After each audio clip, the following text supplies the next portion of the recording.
আসসালামু আলাইকুম। আমি মোহাম্মদ মাজহারুল ইসলাম, ইসলামিক স্টাডিজ বিভাগের ২০১৮ সেশনের স্টুডেন্ট। আ আসন্ন ডাকসু নির্বাচন ২০২৫ ক্যারিয়ার ডেভেলপমেন্ট সম্পাদকে পদপ্রার্থী। আ আপনারা জানেন যে ৫ তারিখের পর ডাকসু নির্বাচনকে কেন্দ্র করে বিশ্ববিদ্যালয় একটা সংশোধনী নিয়ে আসে গঠনতন্ত্রে। সেখানে নতুন করে ৪ টা পদকে তৈরি করা হয়। তার ভিতরে একটি গুরুত্বপূর্ণ পদ হচ্ছে ক্যারিয়ার ডেভেলপমেন্ট। মূলত এর আগে ডাকসু কেন্দ্রিক শিক্ষার্থীদের ক্যারিয়ার নিয়ে কোনো কাজ ছিল না। তো এটা একেবারে নতুন। তো বিশ্ববিদ্যালয়ে মূলত একটা শিক্ষা প্রতিষ্ঠান। এইটা কালের বিবর্তনে শিক্ষা প্রতিষ্ঠানের চাইতে অনেকটাই রাজনৈতিক প্রতিষ্ঠান হয়ে উঠেছে। তো আমাদের চেষ্টা থাকবে এটাকে রাজনীতির পাশাপাশি প্রকৃত একটা শিক্ষা প্রতিষ্ঠান হিসেবে গড়া। আপনারা জানেন যে ইন্টারমিডিয়েট সময়ের পর ইউনিভার্সিটিতে ভর্তির আগ পর্যন্ত এবং বিশ্ববিদ্যালয়ে মাস্টার্স শেষ করার পর চাকরির আগ পর্যন্ত এই যে পিরিয়ডটা ট্রানজিশন পিরিয়ড, এইখানে শিক্ষার্থীরা অনেক বেশি হতাশায় থাকে। জবের অপরচুনিটিগুলো অনেক বেশি কম।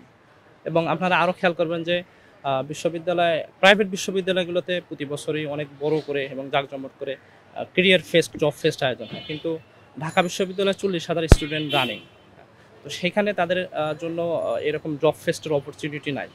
পাশাপাশি ক্যাম্পাসে আপনি যদি প্রত্যেকটা জায়গায় দেখেন যে সার্ভিসের একটা ঘাটতি আছে।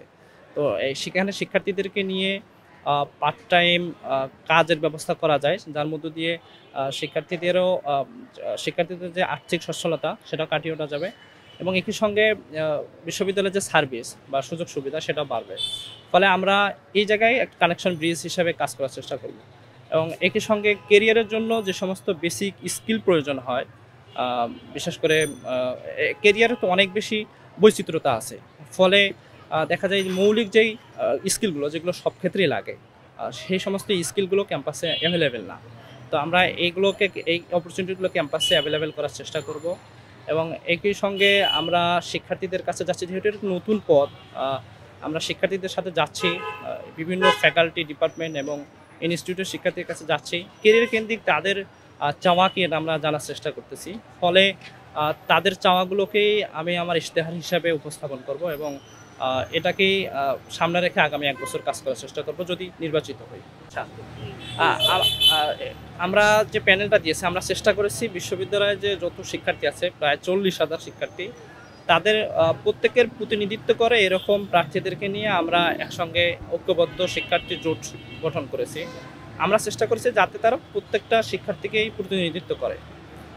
দ্বিতীয়ত হচ্ছে আপনারা তাদের সবাইকেই চেনেন এবং বাংলাদেশ ইসলামী ছাত্র শিবির আ আ ঢাকা বিশ্ববিদ্যালয়ে যবে থেকে কাজ করার সুযোগ পেয়েছে ৫ তারিখের পর, এরপর থেকে নিয়ে শিক্ষার্থীদের কল্যাণে অনেকগুলো প্রোগ্রাম করেছে, অনেকগুলো কাজ করেছে। প্রায় আমরা ৬০ টারও অধিক প্রোগ্রাম করেছি বিভিন্ন ক্রাইটেরিয়ার। এর ভিতরে অনেকগুলো স্কিল ডেভেলপমেন্ট ছিল, অনেকগুলো জাতীয় ইস্যু ছিল এবং অনেকগুলো ওয়েলফেয়ারমূলক ছিল। ফলে শিক্ষার্থীদের কাছে আমাদের এই ১ বছরে স্পষ্ট হওয়ার কথা যে আমরা কেমন ধরনের রাজনীতি এবং প্রতিনিধিত্ব করি। আমি বিশ্বাস করি আমরা শিক্ষার্থীদের কণ্ঠস্বর হতে পেরেছি, ফলে এবং শিক্ষার্থীদের আস্থাভাজন হতে পেরেছি।